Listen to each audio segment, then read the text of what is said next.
అందరికీ నమస్కారం. Welcome to our YouTube channel అనగనగా ఓ కథ. మంచి కథలు వినడానికి మా ఛానల్ను తప్పకుండా సబ్స్క్రైబ్ చేయండి. అలాగే మీ ఫ్రెండ్స్ అండ్ ఫ్యామిలీకి షేర్ చేయండి. శ్రీమతి అద్దనపూడి సులోచనారాణి గారు రాసిన ఆరాధన నవల 9వ భాగానికి స్వాగతం. మొదటిసారిగా ఇదే చూస్తున్న వాళ్ళు ఎవరైనా ఉంటే ముందు భాగాలన్నీ విన్న తర్వాత ఇది వినండి. లింక్ డిస్క్రిప్షన్లో ఇంకా పిన్డ్ కామెంట్స్లో కూడా ఉంటుంది.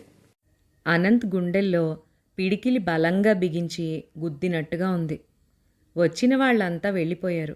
చిందరవందరగా చిరాకుగా ఉన్న ఇంటిని అన్నపూర్ణ పనికుర్రాడి సాయంతో సరిదిద్దుతోంది. రాజేశ్వరమ్మ పిల్లలిద్దరినీ నిద్రపుచ్చుతోంది. అతిథులందరినీ సాగనంపి అనంత్ ఇంట్లోకొచ్చాడు. అతని ముఖం కఠినంగా ఉంది.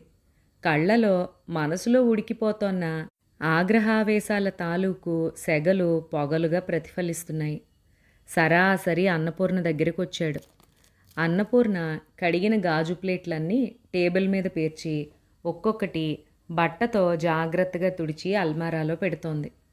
అనంత్ వచ్చి నిదానంగా అడిగాడు, ఈ పనంతా నిన్నెవరు చేయమన్నారు? దగ్గరగా వచ్చి నిలబడి కొట్టినట్టు మాట్లాడుతోన్న అతని ధోరణికి విస్తుపోయిన అన్నపూర్ణ ప్లేట్లు తుడవడం మానేసి అలాగే చూడసాగింది.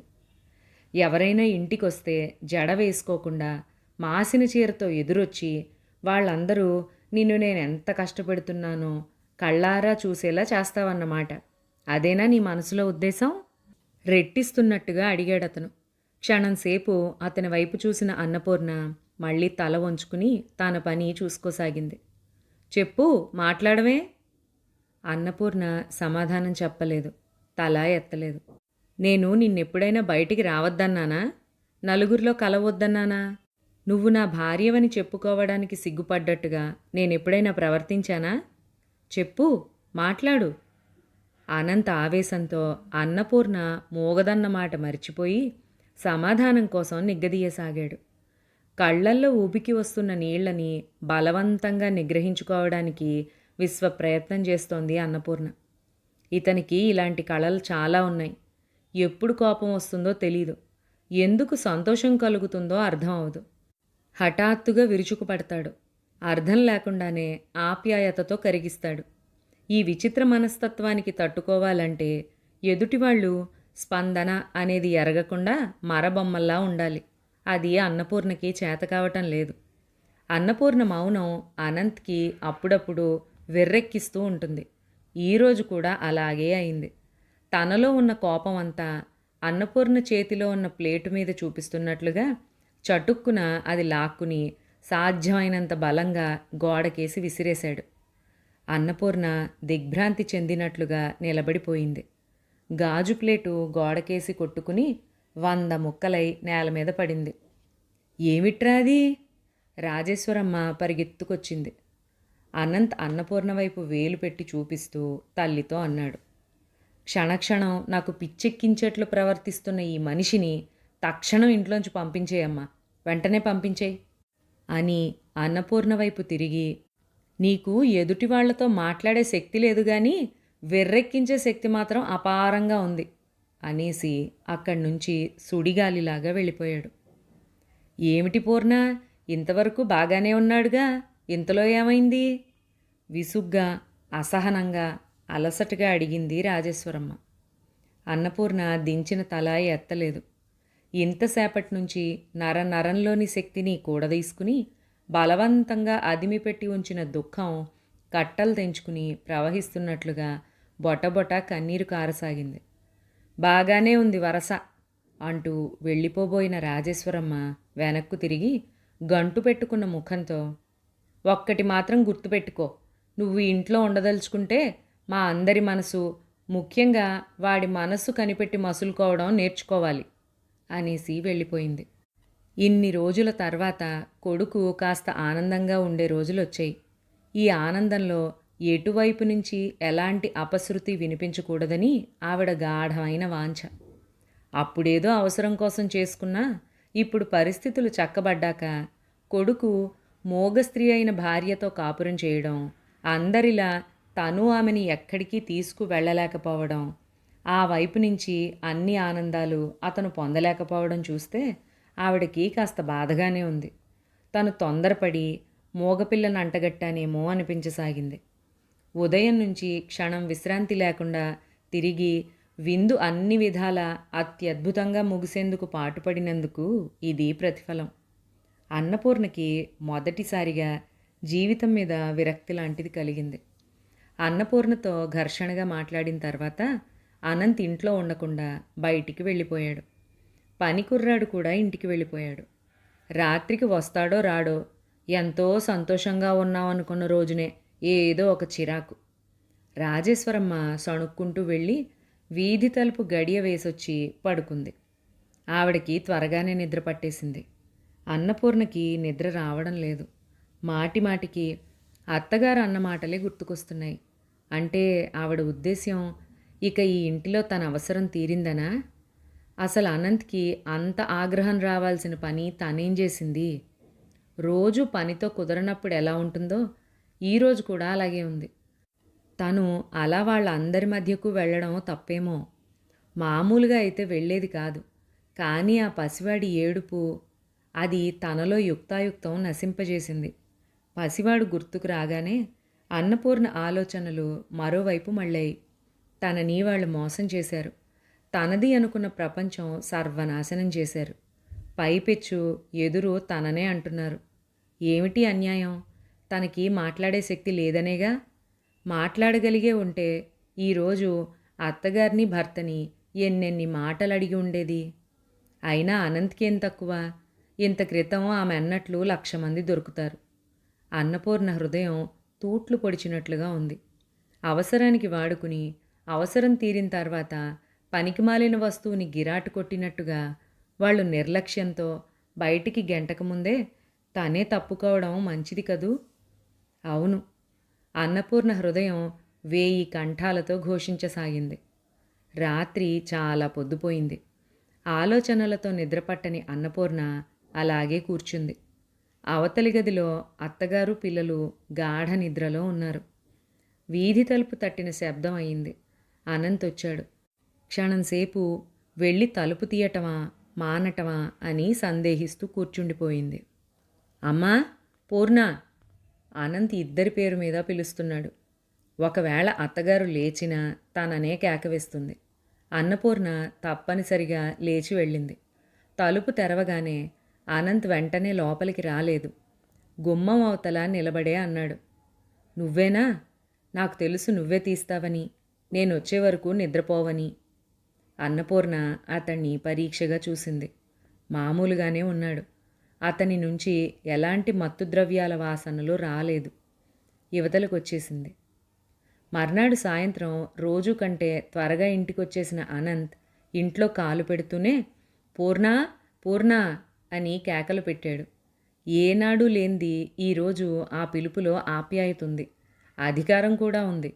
పులకించబోతోన్న హృదయాన్ని అదిమిపెట్టి దృఢచిత్తంతో శాంతం సహనం ఉట్టిపడుతోన్న ముఖంతో అన్నపూర్ణ అతనికి ఎదురుగా వచ్చి నిలబడింది. త్వరగా 2-3 నిమిషాల్లో తయారవ్వాలి, బజార్కెళ్ళాలి అన్నాడు అనంత్. అన్నపూర్ణకి అర్థం కాలేదు. ఎవరు తయారు కావాలి? పిల్లలా? తల్లికి ఈ విషయం చెప్పమని ఆశిస్తున్నాడా? ఇదిగో అలా గుడ్లు పెట్టుకుని చూస్తూ గంటలు గంటలు గడిపావంటే నాకు చిరాకేస్తుంది. త్వరగా తయారైరా అన్నాడు. అన్నపూర్ణ ఇంకా అలాగే చూస్తోంది. ఇంతలో రాజేశ్వరమ్మ అక్కడికి వచ్చింది. ఏమిట్రా? ఏం లేదమ్మా, పూర్ణ నేను బజార్ వెళ్తున్నాం, బట్టలు అవి తెచ్చుకోవాలి.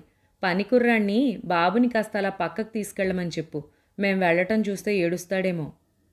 రాజేశ్వరమ్మ కూడా ఆశ్చర్యంగా చూస్తోంది. రాత్రి జరిగిన సంఘటన అతను అంత వెంటనే మర్చిపోవడం చిత్రమే. ఏమీ జరగనట్టు ప్రవర్తించటమే కాకుండా భార్యని వెంట బజారుకు రమ్మని పిలవటం మరీ విచిత్రం. ఏదైనా కానీ సంతోషంగా చీకు చింత లేకుండా కొడుకు కళకళ్ళాడుతూ ఉండటం ఆవిడకి కావాలి. అది ఏ మార్గమైనా సరే. అందుకే త్వరగా తయారు కావే పూర్ణ, పిల్లలు లేరు, ఆడుకోవడానికి వెళ్ళారు, వాళ్ళు రాకముందే వెళ్ళండి, చూస్తే గోల పెడతారు అంది. అన్నపూర్ణకెందుకో ఆనందంగా అనిపించలేదు. అనంత్ భావాలకి అనుగుణంగా ఎప్పటికప్పుడు బొమ్మలాగా ప్రవర్తించాలంటే విసుగ్గా ఉంది. అలసట అనిపిస్తోంది. ప్రేమో ద్వేషమో ఏదో ఒకటి శాశ్వతంగా ఉంటే బావుండు అనిపిస్తోంది. అన్నపూర్ణకి అలంకరణలో ప్రత్యేకమైన శ్రద్ధ ఏదీ లేదు. కాబట్టి అనంత్ కోరినట్టే చకచకా తయారై వచ్చింది. గదిలో నిలువుటద్దం ముందు నిలబడి బొట్టు పెట్టుకోవడం పూర్తవుతోన్న అన్నపూర్ణ ఎదురుగా అద్దంలో గదిలోపలికి అనంత్ రావడం కనిపించడంతో కళ్ళు దించేసుకుని కుంకుంభరిణె దాని స్థానంలో పెట్టేసింది. క్షణంసేపు అన్నపూర్ణని తదేకంగా చూసిన అనంత్ సరాసరి మంచం దగ్గరికెళ్ళి దాని పక్కనే పెట్టిన ఫ్లవర్ వాజ్లో ఉన్న గులాబీల్లోంచి ఒకటి తీశాడు. ఉదయం నుంచి వాతావరణం మబ్బుపట్టి చల్లగా ఉండడం వల్ల గులాబీ పొద్దుట పెట్టినా అంతగా వాడలేదు. అతనేం చేస్తున్నాడో అప్రయత్నంగా చూస్తోన్న అన్నపూర్ణ అతను గులాబీ చేత్తో పట్టుకుని తన దగ్గరగా రావడం గమనించింది. ఆమె ఒక అడుగు అవతలికి వేసి అతని స్పర్శకి దూరంగా అవతలికి పారిపోవాలనిపించింది. కానీ సాధ్యమవలేదు. అన్నపూర్ణ వెనకగా వచ్చాడు అనంత్. పువ్వుని తలలో పొందికగా పడిపోకుండా ఉండేటట్లు పెట్టాడు. తర్వాత భుజాలు పట్టుకుని తన వైపు తిప్పుకున్నాడు. ఎంతో మృదువుగా అన్నాడు, పూర్ణ, అప్పుడప్పుడు నా ప్రవర్తన, నా మాటలు నిన్ను బాధ పెడతాయని నాకు తెలుసు. నా మనసులో లేదు. నాలో సంఘర్షణ నీకు తెలియదు. నువ్వు నా ప్రవర్తనని అంతగా పట్టించుకోవద్దు. నేనింత సంపాదిస్తున్నాను, అందరికీ అన్నీ చూస్తున్నాను, అందరినీ సుఖపెడుతున్నాను. నీకు మాత్రం ఏ విధంగానూ ఎలాంటి తృప్తి ఇవ్వటం లేదని నాకు తెలుసు. ఇక నుంచి నా సంపాదనలో 4వ వంతు నీకిచ్చేస్తాను. ఒకవేళ ఎప్పుడైనా ఇవ్వడం మర్చిపోతే నువ్వు దబాయించి లాక్కో. నేను నీ మెళ్ళో మంగళసూత్రం కట్టాను. నీకు హక్కుంది. నా నుంచి కావలసింది ఏదైనా జబర్దస్తిగా అయినా సరే పొందే అధికారం నీకుంది. పూర్ణ, ఈ ప్రపంచం చాలా చెడ్డది. అమాయకంగా మంచితనంగా ఉండేవాళ్ళని చివరికి కన్నతల్లి, కట్టుకున్న భర్త అయినా సరే అంతా అన్యాయమే చెయ్యాలని చూస్తారు. పద వెడదాం అన్నాడు. అన్నపూర్ణ అతను మాట్లాడుతుండగా కళ్ళెత్తి సూటిగా అతని ముఖంలోకి చూసింది. ఎంతో గంభీరంగా చెబుతున్న ఆ మాటల వెనక అతని హృదయంలో కల్లోలంగా రేగిన వ్యధ ఏదో తొంగి చూస్తోంది. కానీ ఆ వ్యధ దేనికో ఎందుకో అన్నపూర్ణకి అర్థం కాలేదు. ఆ బాధ రాధని మరిచిపోలేనందుక, లేక భార్యగా తనని స్వీకరించలేని బలహీనత? బజారుకు వెళ్ళారిద్దరూ. అనంత్ అన్నపూర్ణ కోసం దాదాపు ఆ రోజు బజార్నంతా కొనేశాడని చెప్పాలి. చీరలు, నగలు, చెప్పులు అన్నీ ఆడవాళ్ళకి, అందులో అన్నపూర్ణ లాంటి వాళ్ళకి ఏవేవి అవసరమో అన్నీ కొనేశాడు. అన్నపూర్ణ వద్దని వారిస్తోన్నా అతను లెక్క పెట్టలేదు.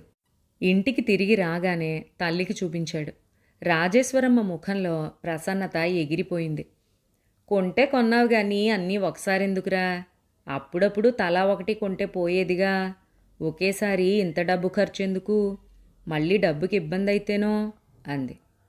నా దగ్గరున్న 10వ వంతు మాత్రమే ఖర్చు పెట్టానమ్మా. ఎలా అయినా ఒకటేగా. ఒక్కొక్కటే కొనే బదులు అన్నీ ఒకేసారి కొనేశాను. ట్యాక్సీ ఛార్జీలు కలిసొచ్చాయి నాకు, నవ్వుతూ అంటూ తలెత్తాడు అనంత్. అతను ఆశించినట్లు అన్నపూర్ణ అక్కడ లేదు. అక్కడి నుంచి ఎప్పుడో వెళ్ళిపోయింది. ఆ చుట్టుపక్కల లేదని నమ్మకంగా తెలుసుకున్న తర్వాత రాజేశ్వరమ్మ కంఠం తగ్గించి అంది, ఏమిట్రా ఇవన్నీ? దానికెందుకు? ఎక్కడికైనా వెడుతుందా ఏమైనానా? అన్నీ మూలపడి ఉండడమేగా.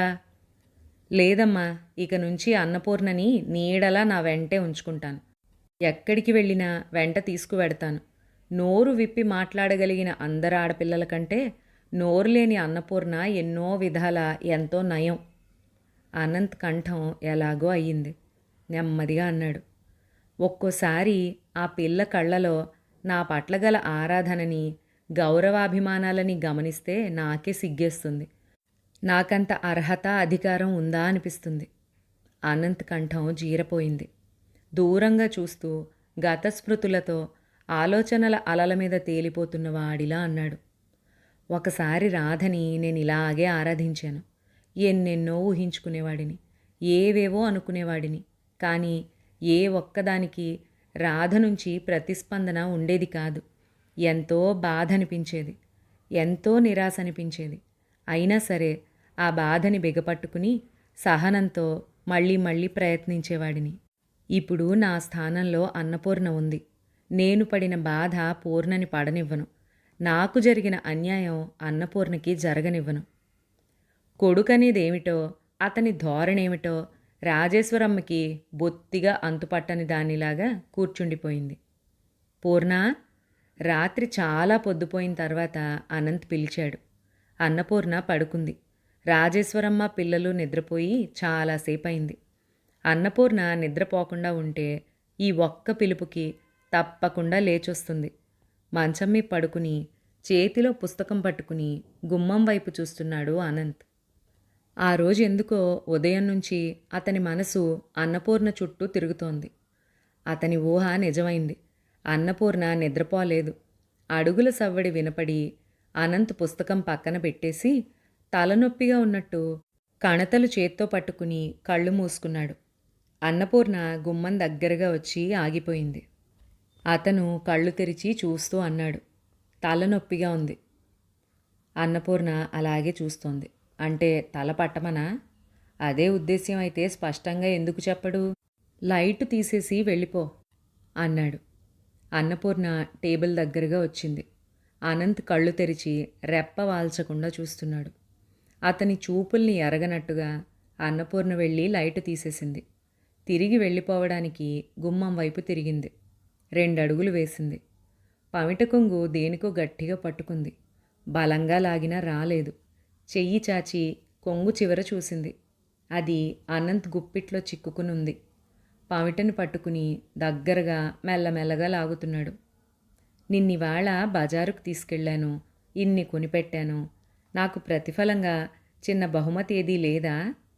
చీకట్లోంచి మంద్రస్థాయిలో మృదు గంభీరంగా తమాషాగా వినిపించింది అనంత్ స్వరం. అన్నపూర్ణకి కోపం లాంటిది వచ్చింది. నిన్నటి నుంచి మోగగా వేదన అనుభవిస్తున్న హృదయం ఒక్కసారి కస్సుమని లేచింది. మాట్లాడగలిగే శక్తి ఉన్నట్లయితే వెంటనే అడిగి ఉండేది. నీ పరిస్థితులు చక్కగా లేనప్పుడు నేను అంతగా నీకు సేవ చేశాను. అశాంతి నిండిన నీ జీవిత స్రవంతిలో అంతర్వాహినిగా కలిసిపోయి శాంతిమయం చేయాలని ఎంతో ఆరాటపడ్డాను. నువ్వు నాకేమిచ్చావు?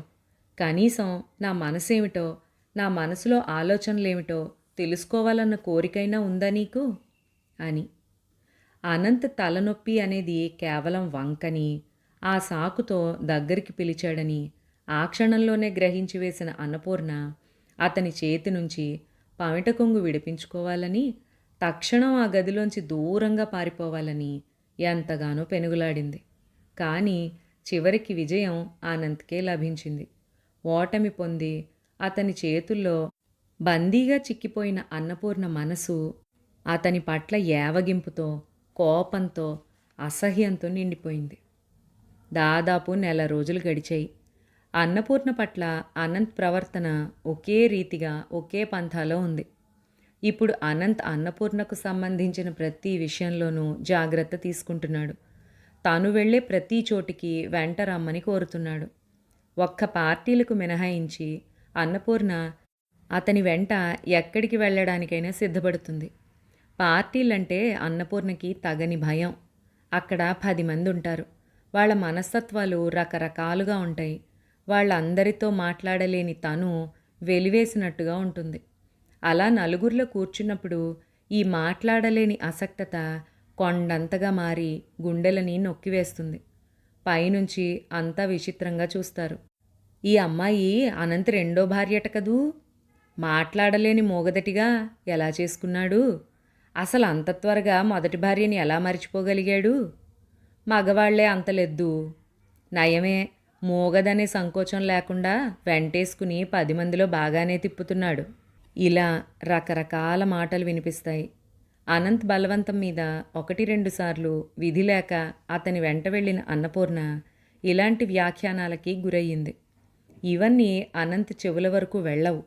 వెళ్ళినా అతను లెక్క పెట్టడు. కానీ అన్నపూర్ణ అతనిలాగా నిర్లక్ష్యంగా మసలలేకపోతోంది. అలాంటి చోట్లకు వెళ్ళి మనసుని గాయపరుచుకునే కంటే అస్సలు వెళ్లకుండా మానేయడమే ఉత్తమం కదూ. అది అనంత్కి అర్థం కాదు. అర్థమయ్యేలా చేసే శక్తి అన్నపూర్ణకి లేదు. తను చెప్పిన మాట లక్ష్యపెట్టదని, తనతో రావటం లేదని అతను కోపగించుకుంటాడు. అతను తన పరిస్థితిని గురించి ఆలోచించటం లేదని అన్నపూర్ణ బాధపడుతోంది.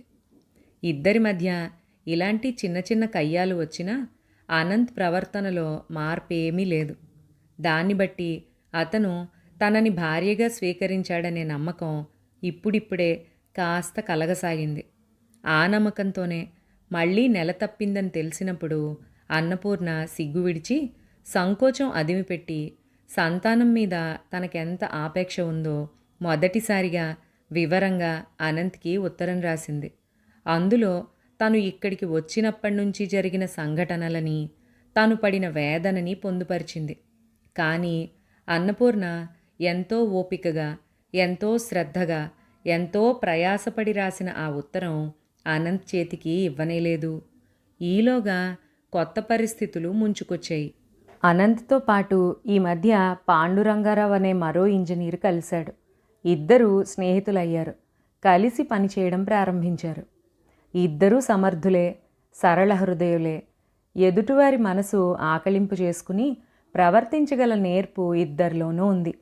అందువల్ల చాలా తక్కువ టైంలోనే మంచి మిత్రులయ్యారు. వచ్చిన ప్రతి పని ఇద్దరూ సమానంగా భాగించుకుంటారు. కష్టాన్ని పంచుకున్నట్లే లాభాలు కూడా పంచుకుంటున్నారు.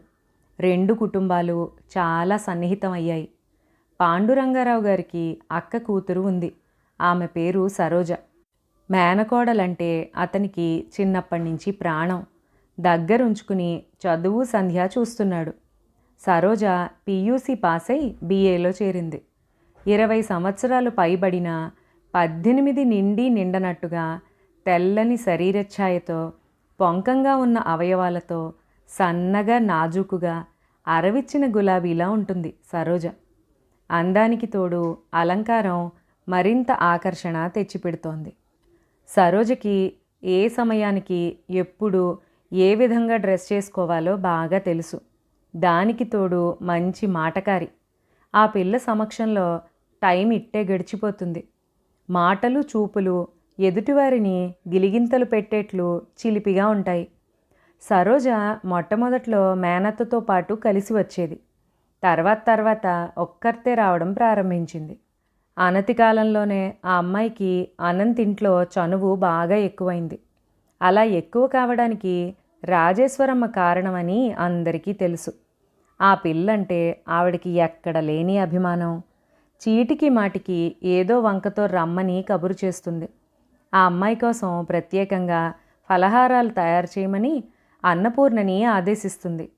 ఒక్కోసారి అనంత్ ఉన్నప్పుడు ఇద్దరినీ ఒకే చోట కూర్చోపెట్టి ఫలహారాలు తినిపిస్తుంది. పక్కపక్కగా కూర్చుని నవ్వుతూ తుళ్ళుతూ ఉన్న వాళ్ళిద్దరినీ తనివి తీరా చూస్తూ ఉంటుంది. అనంత్ గదిలోకి కూడా ఆ అమ్మాయి ఎలాంటి అరమరికలు లేకుండా సరాసరి వెళ్ళిపోతుంది. అతని గది ఎంత పొందికగా సర్దున్నా సరే, ఇదేమిటి ఈ గది ఇలా ఉంది, మీకు సర్దుకోవడం రాదా అంటూ అక్కడి వస్తువులను ఇక్కడ, ఇక్కడివి అక్కడ పెడుతుంది. ఏయ్, వాటిని అక్కడే ఉంచు, మా పూర్ణ చూస్తే ఊరుకోదు నవ్వుతూ అనేవాడు అనంత్. ఊరుకోక ఏం చేస్తుందేమిటి? ఒయ్యారంగా బొమ్మలా అతని వైపు తిరుగుతూ అడుగుతుంది. ఏం చేసినా చేస్తుంది. బహుశా చెవి కోసేస్తుందనుకుంటా. ఏం చెయ్యదు, మీరున్నారుగా, నాకేం భయం? వాలు చూపులతో కళ్ళు తిప్పుతూ అంటుంది. అలా చూసినప్పుడు అనంత్కి ఒక్క అంగలో వెళ్ళి అమ్మాయి జడ పుచ్చుకుని గుంజి దగ్గరకు లాక్కోవాలనిపిస్తుంది. కానీ అది క్షణికం మాత్రమే. అలాంటి ఊహ వచ్చినప్పుడల్లా పూర్ణ పూర్ణ అంటూ కొంప మునిగిపోయినట్లు, ఏదో పని ఉన్నట్లు గావు కేకలు పెడతాడు. అన్నపూర్ణ ఈ కేకలు విని చేస్తున్న పని వదిలి పరిగెత్తుకుంటూ వస్తుంది. తీరా వస్తే, ఆ సిగరెట్ పెట్టె ఇలా ఇవ్వు అనో, లేక కాస్త రేడియో పెట్టి వెళ్ళు అనో అంటాడు. అయ్యో రామా, ఈ మాత్రానికి ఆవిడ గారిని అలా హడలగొడుతూ పిలవాలా? నన్ను అడిగితే నేను చెయ్యను. సరోజ జడ ఊపుకుంటూ వెళ్ళి పూర్ణని చెయ్యమని కోరిన పనిని తాను చేస్తుంది. అన్నపూర్ణ యువతలికొచ్చేస్తుంది. అనంత్ ఏ చిన్న మాట మాట్లాడినా ఆ అమ్మాయి కిలకిలా నవ్వుతుంది. బయట నుంచి ఆ నవ్వు విన్న రాజేశ్వరమ్మ ప్రసన్నంగా సరోజ ఎక్కడుంటే అక్కడ ఎంత సందడో అంటుంది. పాండురంగారావుకి అనంత్ మొదటి వివాహం గురించి చూచాయిగా తెలుసు. రెండో పెళ్ళి అయ్యిందని, ఆ పిల్ల మూగదని, ఆమెతో అతనికి ఏమాత్రం సుఖం లేదని కూడా తెలుసు. అనంత్ సమర్థుడు, ఇప్పటికే బాగా సంపాదిస్తున్నాడు. ఇక ముందు కూడా అతనికి మంచి భవిష్యత్తుంది. అందులో తనకి ఆప్తమిత్రుడు లాంటివాడు. పాండురంగారావు అక్కడ అన్నపూర్ణ ఒప్పుకుంటే, ఆమె అంగీకారం ఇస్తే అనంత్కి సరోజనిచ్చి పెళ్లి చేయడానికి తనకెలాంటి అభ్యంతరం లేదు అన్న వార్త రాజేశ్వరమ్మ చెవుల వరకు వెళ్ళేలా చేశాడు. ఆ వార్త విని మొదట్లో ఆవిడ తెల్లబోయింది. తర్వాత ఆవిడ మనసు మెత్తబడింది. రాను రాను ఆ ఆలోచన దృఢమై ఎలాగైనా సరే సరోజని అనంత్కిచ్చి పెళ్లి చేయాలనే బలమైన కోరికగా రూపొందింది. కానీ ఈ కార్యం నెరవేరాలంటే అన్నపూర్ణ అంగీకారం కావాలి. ఆ అంగీకారాన్ని ఎటువైపు నుంచి ఎలా రాబట్టుకోవాలో ఆవిడ నలువైపుల నుంచి ఆలోచించసాగింది. ఆ రోజు అప్పుడే సరోజ నలుగురి స్నేహితులని వెంటేసుకుని వచ్చి రాజేశ్వరమ్మకి, వీళ్ళు నా స్నేహితులు, మీరంటే నాకెంత ఇష్టమో ఎప్పుడూ వీళ్ళకి చెబుతూ ఉంటాను, మిమ్మల్ని చూపించమని వేధిస్తూ ఉంటే తీసుకొచ్చాను అంటూ పరిచయం చేసింది. రాజేశ్వరమ్మ ఆనందానికి అవధులు లేవు. అప్పటికప్పుడు వాళ్ళందరికీ ఫలహారాలు చేయించి పెట్టింది. గంటకి పైగానే కూర్చున్నారు వాళ్ళంతా. వాళ్ళని వీధి వాకిలి వరకు సాగనంపి తిరిగి లోపలికి వచ్చిన ఆవిడ సరాసరి వంటింట్లో అన్నపూర్ణ దగ్గరికి వచ్చింది. 2 రోజుల నుంచి పనికుర్రాడు రావడం లేదు. ఆ పనంతా అన్నపూర్ణ మీద పడింది. రాజేశ్వరమ్మ వచ్చేసరికి అన్నపూర్ణ వంటింట్లో సరోజ వాళ్ళు తిన్న ప్లేట్లు గ్లాసులు కడుగుతోంది. రాజేశ్వరమ్మ లోపలికొచ్చి పీట వాల్చుకుని కూర్చుంది. ఎంతైనా సరోజ చాలా మంచి పిల్ల కదే పూర్ణ అంది ఉపోద్ఘాతంగా. అన్నపూర్ణ వెంటనే అవునన్నట్లు తలూపింది. ఈ మధ్య ఈ ఇంటికి సరోజ రాకపోకలు ఎక్కువైన తర్వాత అత్తగారి తీరులో వచ్చిన మార్పు అన్నపూర్ణ గమనించకపోలేదు. కాపురానికి వచ్చిన కొత్తల్లో తనతో వాళ్ళకి చాలా అవసరం ఉందనుకున్న రోజుల్లో ఆవిడ తన మీద ఎలాంటి వాత్సల్యాన్ని చూపించేదో ఇప్పుడు సరోజ మీద కూడా అలాంటిదే చూపిస్తోంది. అంతేకాదు, ఇప్పుడిప్పుడు అన్నపూర్ణ మీద ఏ కాస్త విసుగు కలిగినా ఆవిడ చిరాకును ప్రదర్శించటానికి వెనదీయటం లేదు. ఒకరి మీద అభిమానం ఏర్పడితే అది ఇంకొకరి మీద తిరస్కారంగా రూపొందాలా? సరోజని ఆదరించటం మొదలుపెట్టినంత మాత్రాన తన పట్ల నిరాదరణంగా ప్రవర్తించాల్సిన అవసరం ఏమొచ్చింది? ఏమిటోనే పూర్ణ, ఆ అమ్మాయి ఇంట్లో తిరుగుతుంటే ఈ ఇంటికే కళొచ్చినట్లుగా ఉంది. నాకేమో ఎప్పుడూ ఇల్లు కళకళలాడుతూ నవ్వుతూ కేరింతలతో హోరెత్తిపోవాలనిపిస్తుంది. ఈ పిల్లలు చూస్తే స్కూలుకు పోతారు, నువ్వు చూస్తే మాట్లాడలేవు. ఎప్పుడు చూసినా శవంలా నిశ్శబ్దంగా ఉండే ఈ ఇల్లు చూస్తే నాకు విరక్తి పుట్టుకొస్తోందంటే నమ్ము. ఆవిడ మాటల్లో నిర్లక్ష్యం, చిరాకు అన్నపూర్ణ హృదయాన్ని కోయడం మొదలెట్టాయి. తన ముఖంలో బాధని ఆవిడ గమనించకుండా అటువైపు వీపు పెట్టి నిలబడి తన పని చూసుకోవటం మొదలుపెట్టింది. రాజేశ్వరమ్మ కంఠం ఖచ్చితంగా నిస్సంకోచంగా వినిపించసాగింది. నీకు కష్టం వేసినా సరే ఈరోజు నిన్నొక మాట అడగదలుచుకున్నాను. ఈ సంసారం కోసం నువ్వు చేయగలిగిందంతా చేస్తున్నావు. నీ రుణం ఏమిచ్చినా తీరని మాట నిజమే. కానీ చూడు పూర్ణ, నీ నుంచి అనంత్కి ఎలాంటి సుఖమూ లేదన్న సంగతి నీకు తెలియంది కాదు. నిన్ను సుఖపెట్టాలని వాడెంత తాపత్రయపడుతున్నాడో నువ్వేమీ ఎరగంది కాదు. అలాంటప్పుడు వాడి సుఖం కోసం నువ్వు కూడా కాస్త ఆలోచిస్తే నాకెంతో సంతృప్తిగా ఉంటుంది. నిజం చెప్పాలంటే నీకు బాధ కలుగుతుందని నువ్వు అనుకోకుండా ఉంటే సరోజని అనంత్కి భార్యగా చెయ్యాలని నాకు మహాకోర్కెగా ఉంది. ఈ మాటలు విని ఉలిక్కిపడిన అన్నపూర్ణ నిశ్చేష్టురాలై చేతిలో ప్లేటు వైపు అలాగే చూడసాగింది. అందువల్ల నీకొచ్చే బాధ ఏమీ లేదు. ఇంటి పెత్తనం అంతా నీ చేతుల్లోనే ఉంటుంది. డబ్బు దస్కం అంతా నువ్వే చూసుకుందువు గాని. ఆ పిల్ల చిన్నపిల్ల, నువ్వు చెప్పినట్లు వింటుంది. నువ్వు స్వార్థం విడిచి ఏ కాస్త వాడి వైపు ఆలోచించినా తప్పకుండా ఒప్పుకోగలుగుతావు. నీ ఇష్టం, ఉన్న సంగతి చెప్పానంతే నేను. నీ ఇష్టాయిష్టాలు గమనించకుండా ఏదీ జరగదు. నువ్వు విశాల హృదయంతో ఒప్పుకున్నావా, వాడంత అదృష్టవంతుడు లేడనుకుంటాను. ఒకవేళ కాదంటావా, వాడి కర్మ అని ఊరుకుంటాను. తన తోటి వాళ్ళంతా జీవితాలు అంత హాయిగా సుఖ సంతోషాలతో గడుపుతూ ఉంటే వీడి బ్రతుకులో ఇన్ని వంకరలు ఎందుకు చెప్పు? నువ్వే ఆలోచించుకో. వాడికి ఈ పిల్ల మీద చాలా ఇష్టంగా ఉంది అనేసి ఆవిడ మెల్లగా లేచి అక్కడి నుంచి వెళ్ళిపోయింది. అన్నపూర్ణ నిలువెల్లా పాలిపోయినట్లుగా నిలబడింది. చేతిలో ప్లేటు ఎండిపోయింది. చేతులు తడారిపోయాయి. అయినా ఆ ధ్యాసే లేనట్లు పంపు వైపు చూస్తూ అలాగే నిలబడింది. ఎవరీవిడా? తన అత్తగారైన రాజేశ్వరమ్మేనా? ఇది నీ ఇల్లు, నీ సంసారం, నీ నీడన నాకు కాస్త ఆశ్రయం ఇస్తున్నానని అనుకో అన్న మనిషేనా? తను బలవంతంగా రాధని చంపాననే వెర్రి అపోహలోంచి వాణ్ణి యువతలకి లాగి రాధని మరిచిపోయేలా చెయ్యి అని హెచ్చరించినావిడేనా? నువ్వు నాకు కన్న కూతురి కంటే ఎక్కువే అని ఎన్నోసార్లు చెప్పిన వ్యక్తి ఈ మనిషేనా? అన్నపూర్ణ గుండెలు అవిసిపోయినట్లుగా ఉన్నాయి. చెప్పలేనంత నీరసంతో కాళ్లలో వణుకు ప్రారంభమైంది. మనిషిని స్వార్థం ఇంత విషపూరితం చేస్తుందా? ఇంత ఉచితానుచితాలు మర్చిపోయేలాగా మైమరుపు తెప్పిస్తుందా? అనంత్ మాటేమో గాని ఈవిడికి మాత్రం సరోజని కోడలుగా చేసుకోవాలని చాలా కోరికగా ఉన్నట్టుంది. ఏం చెయ్యాలి తను? తన కర్తవ్యమేమిటి? నిర్భాగ్యురాలిని అని ఒక్క మాటతో విరక్తి పొంది దూరంగా వెళ్ళిపోవడమా?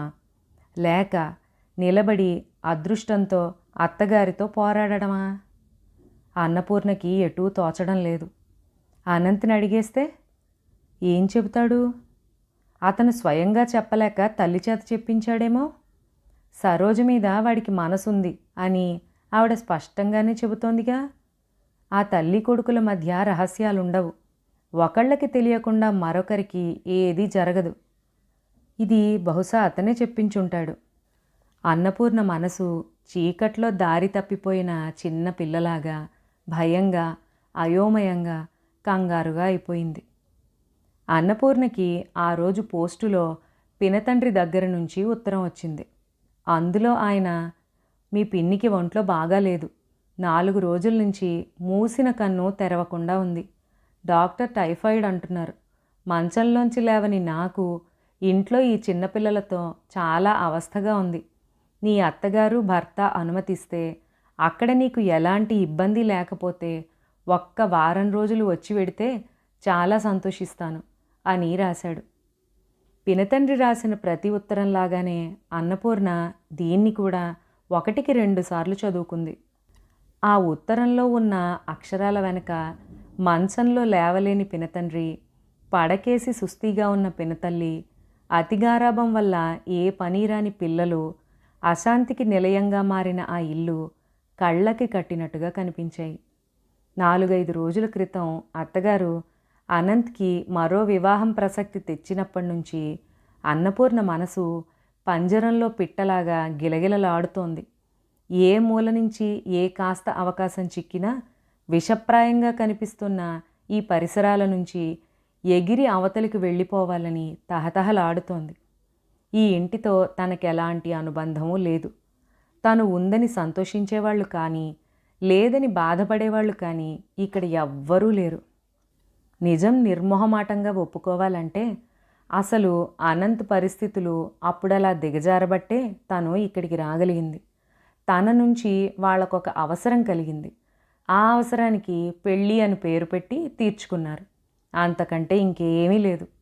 అమ్మ బలవంతం మీద కేవలం పిల్లల కోసం నిన్ను చేసుకున్నాను తప్ప ఏనాడు నిన్ను భార్యగా చూడలేదు, చూడలేను అని అనంత్ ముఖం మీద కొట్టినట్టు అనేకసార్లు చెప్పాడు. అయినా సరే బుద్ధిహీనురాలైన తను ఏవేవో మమతలు పెంచుకుంది. పెంచుకున్న వ్యక్తి తనే కాబట్టి తెంచుకోవాల్సిన కర్తవ్యము తన మీదే ఉంది. పినతండ్రి దగ్గర నుంచి వచ్చిన ఉత్తరం తీసుకెళ్లి చూపించగానే అత్తగారి ముఖం దీప్తివంతం అవ్వడం అన్నపూర్ణ గమనిస్తూనే ఉంది. నువ్వు వెడితే ఇక్కడ ఇబ్బందే అనుకో, కానీ ఏం చేస్తాం, 4 రోజుల భాగ్యం, బాగుండదు, వెళ్ళిరా అంది. అన్నపూర్ణ ఆ సాయంత్రం ట్రైన్కి వెళ్లేందుకు నిశ్చయించుకుంది. రాజేశ్వరమ్మ స్వయంగా కోడలి పెట్టెని ఖరీదైన చీరలతో నగలతో నింపింది. అన్నపూర్ణ వద్దని వారించినా ఆవిడ వినలేదు. అన్నపూర్ణ దగ్గర ఇవన్నీ చూసి అక్కడున్న వాళ్ళంతా ఆ అమ్మాయి సుఖంగా సంతోషంగా ఉందని అనుకోవాలని ఆవిడ ఉద్దేశం.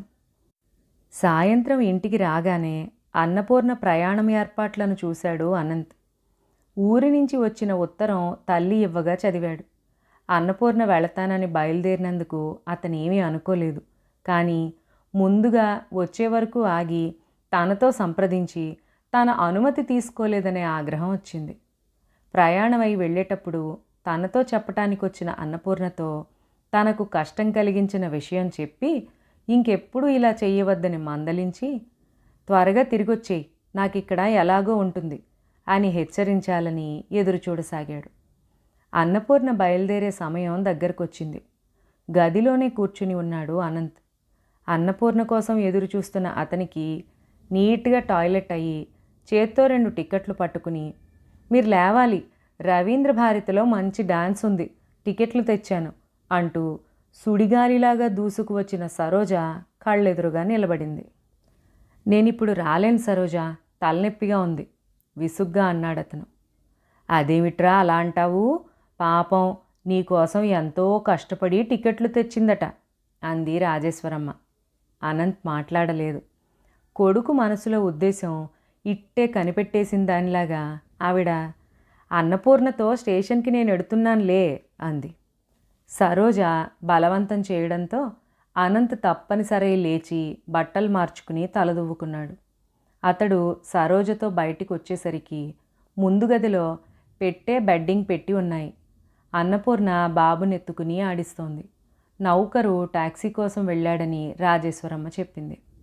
అనంత్ గదిలో అడుగు పెట్టగానే క్షణంసేపు భార్యాభర్తలిద్దరి కళ్ళు కలుసుకున్నాయి. అన్నపూర్ణ తనే చూపులు తిప్పేసుకుంది. అనంత్ దగ్గరగా వచ్చాడు.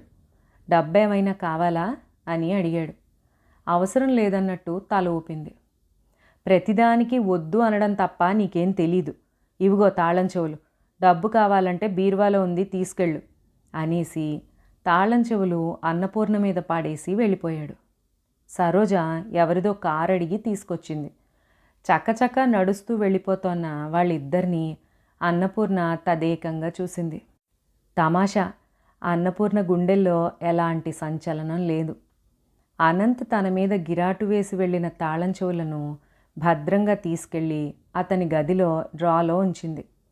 క్షణంసేపు వాటితో పాటు నేను దురదృష్టవంతురాలిని అని ఒక ఉత్తరం రాసి పెట్టాలనిపించింది. కాగితం కలం తీసుకుని రాసింది కూడా. అంతలోనే మనసు నిగ్గదీసింది. ఎందుకు రాయాలి? అది చూసి అతను ఏమిటి, ఏమైంది అంటూ తన వెనక రావడానికా? దురదృష్టం అనేది నిజంగా ఉన్నట్టయితే దాన్ని మూట కట్టుకుని నిశ్శబ్దంగా నిష్క్రమించాలి తను. రాసిన కాగితాన్ని చింపి చెత్తబుట్టలో పడేసింది. పూర్ణ, రామ్మ, ట్యాక్సీ వచ్చింది. అన్నపూర్ణ అనంత్ గదిలోంచి బయటకొచ్చేసింది. చిత్రం, హృదయంలో ఎలాంటి స్పందన లేదు. అన్ని అనుభూతులు గడ్డకట్టినట్టుగా మనసు పాషాణంగా మారిపోయింది. పల్లెటూరు వచ్చి 1 నెల రోజులవుతోంది. పూర్ణ వచ్చేసరికి పినతల్లి పరిస్థితి మరీ అధ్వానంగా ఉంది. జ్వర తీవ్రతతో అపస్మారక దశలో ఉన్న ఆవిడకి పూర్ణ వచ్చినట్టే తెలియదు.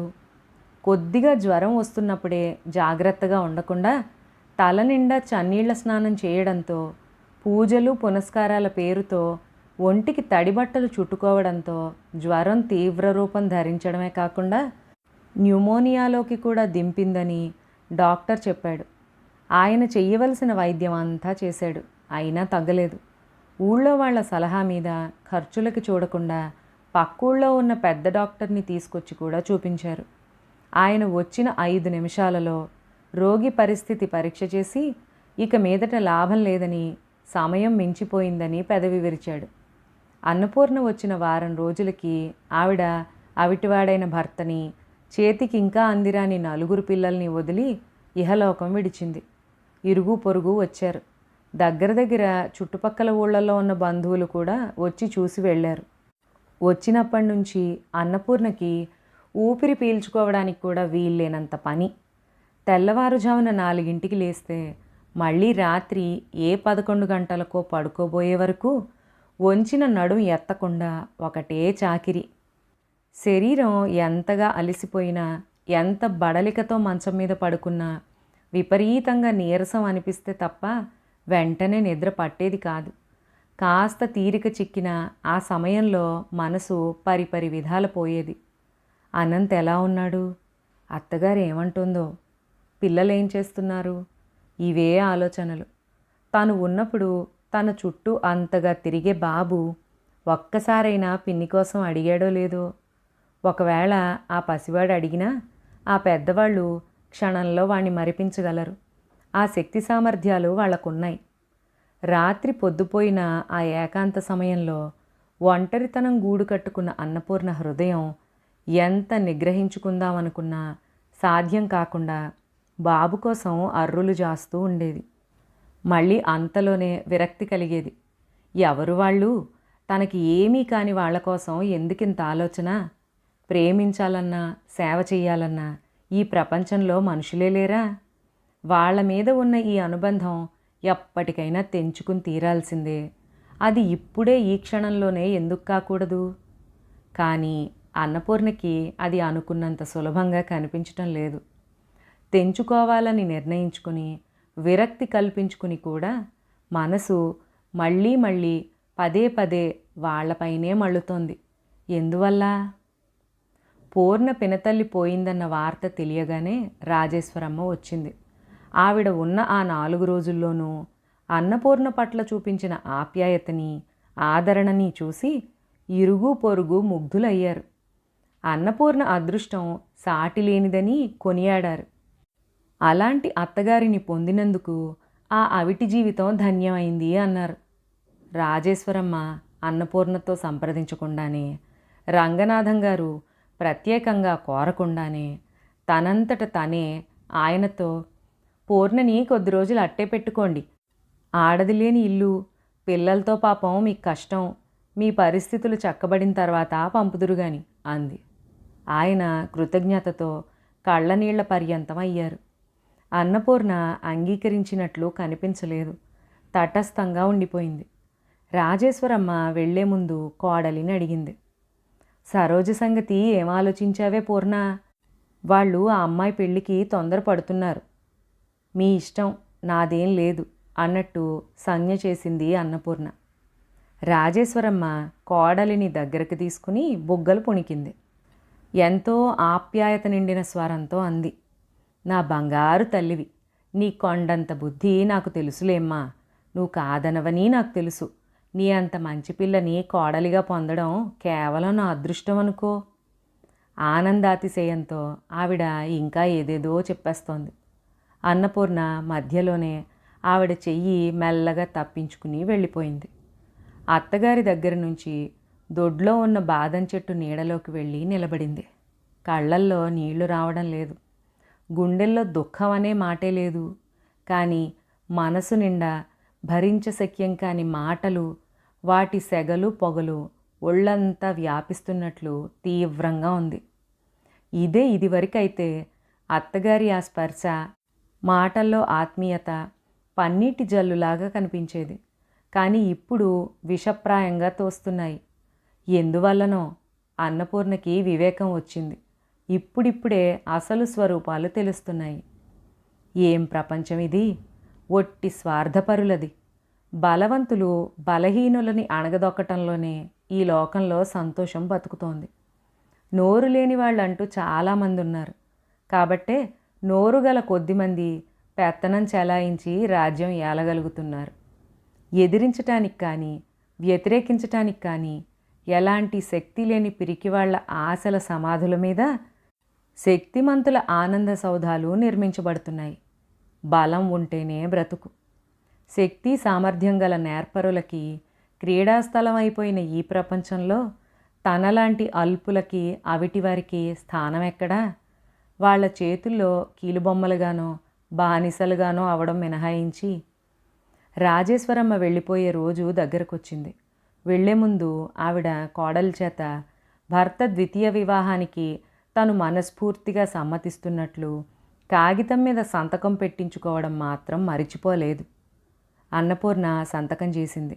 ఎంత నిగ్రహించుకుందామనుకున్నా చెయ్యి వణకడం మానలేదు. సంతకం పెట్టించిన కాగితం మడిచి భద్రంగా పెట్టెలో పెట్టుకుంటూ అంది రాజేశ్వరమ్మ. నువ్వు త్వరగా వచ్చేయాలి పూర్ణ, పిల్లలు గొడవ చేస్తారు. ఆ ఇంటి పనంతా చూసే శక్తి నాకు లేదు.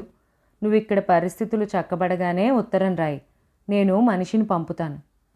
అన్నపూర్ణ అలాగే అన్నట్టు తలూపింది. ఆవిడ బండిలో కాలు పెట్టిన తర్వాత కూడా చెప్పింది, నీ ఉత్తరం కోసం ఎదురుచూస్తూ ఉంటానే అమ్మాయి. ఆవిడని సాగనంపటానికి వచ్చిన వాళ్ళందరూ మరోసారి అలాంటి అత్తగారిని పొందిన అన్నపూర్ణ భాగ్యాన్ని కొనియాడారు. తర్వాత ఏం జరిగిందో రేపటి భాగంలో విందాం. అంతవరకు సెలవు.